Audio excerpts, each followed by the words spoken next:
আসসালামু আলাইকুম এভরিওয়ান।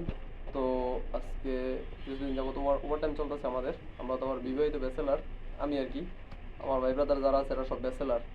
তো মানে মূলত বিষয় আর কি, যে বিষয় নিয়ে আমি কথাটা বলবো, আলু ভর্তার উপরে আপনাদের কি কি রেসিপি আছে, সরি আলুর উপরে আপনাদের কি কি রেসিপি জানা আছে থাকলে আমাদেরকে জানাবেন। হ্যাঁ, আমরা গত এক সপ্তাহ যাবত আলুর উপরে একটা ডিগ্রি নিছি যে আলুতে কি কি তৈরি করা যায়। আলু ডাইল আমরা ট্রাই করছি প্রায়, আলু ভর্তা, আলুর ডাইল, আলু ঝোল, আলু ভাজি, আলু দিয়ে ডিম, এই যে আছে প্রমাণ,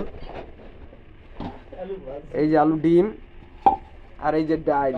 হ্যাঁ, আপনারা রেসিপি বলতে পারবেন একটাই, যে আলুটা কি করণ যায়, আলু ব্যতীত অন্য কিছু বলা যাবে না, শুধু আলু আর ডাইল। এটার উপরে কোনো রেসিপি থাকলে আমাদেরকে জানাবেন।